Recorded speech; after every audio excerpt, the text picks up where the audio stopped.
അവിടെ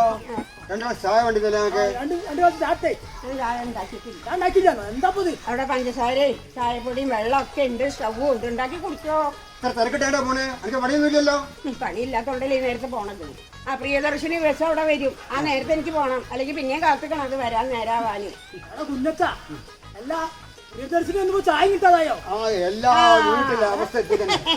നിങ്ങള് പണ്ട് ഗമ കാണിച്ചതിന്റെ ഒക്കെയാണ് ഇപ്പൊ ഞങ്ങൾ പെണ്ണുങ്ങൾ കാണിക്കുന്നത്. എന്താണെന്നറിയോ, അപ്പൊ ഞങ്ങൾക്ക് ഫ്രീ ആയിട്ട് എവിടെയും പോകാം പ്രിയദർശിനി ബസ്സിൽ.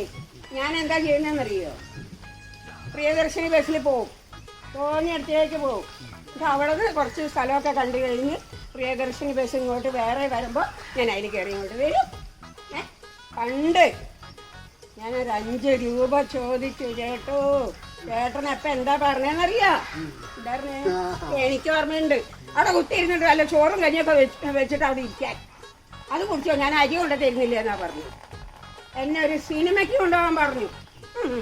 എൻ്റെ അടുത്ത് പൈസ ഒന്നുമില്ല, ഞാൻ അവിടെ ഇരുന്നോ ടി വിയിലുള്ളത് കണ്ടാൽ മതി. ഓർമ്മയുണ്ടോ? അതിൻ്റെതൊക്കെയാണ് ഇപ്പം ഞങ്ങൾ ചെയ്യുന്നത്.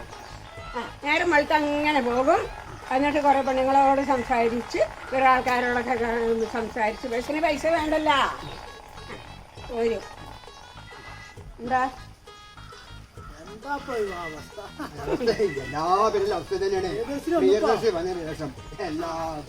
എല്ലാ വീട്ടിലും അവസ്ഥ ഇത് തന്നെയാണ്. കുത്തി കയറല്ലേ കുഞ്ഞച്ചാ, ഇന്റെ പെണ്ണുങ്ങോടെ തിരക്കുള്ള ബസ്സിൽ കയറാൻ വന്നാ ഓള് കയറൂല. കണ്ടക്ടർ ഇങ്ങനെ വിളിക്കും, ഇതാ കയറിക്കോളി കയറിക്കോളി, ഓള് കയറൂല. ഇന്റെ അവസ്ഥ തന്നെയാണ്. കാറിപ്പം സീറ്റ് ഇല്ലെങ്കിലും തൂക്കി തിരക്കാണ് കയറി പോകുന്നത്. അതിനെ എന്റെ പെണ്ണു കഥമാരാണ്. ഓക്ക് പിന്നെ അപ്പൊക്ക് പാട്ടും വേണ്ട ബെയ്ത്തും വേണ്ട. ഇന്നാളെ എന്നോട് പറയാ, അല്ല ബസ്സിൽ പാട്ടുണ്ടോ ഓലെ പറയാനോടെ ബസ്സിൽ പാട്ടുണ്ടോ. ഇപ്പൊ പിന്നെ പിന്നെ പാട്ടും വേണ്ട ബെയ്ത്തും വേണ്ട കമ്പിയും വേണ്ട. അത് തിരക്കാണ് കയറാൻ. ഇപ്പൊ ഉള്ളിൽ കാച്ചാളം കിട്ടാല്ല. ചാണ്ടാക്കിയ ഒരാളിപ്പോ എന്താപ്പം അല്ല ഞമ്മക്ക് നോന്ന് കിട്ടിയാലോ. എന്താ ഇങ്ങനെ കാട്ടെ, ആ കുടുങ്ങില്ല പ്രൈവറ്റ് ബസ് ആ പ്രദേശത്തിലപ്പോ. ഇപ്പൊ ഓൾക്ക് ഇരിക്കാൻ സീറ്റും വേണ്ട പിടിക്കാൻ കമ്പിയും വേണ്ട. ഞാൻ ആ തിക്കുന്ത്യ കയറിയത് അറിയോ. ഇതെങ്ങനെയാണോ പുസ്തക കുട്ടികളാണ് നന്നതിന്.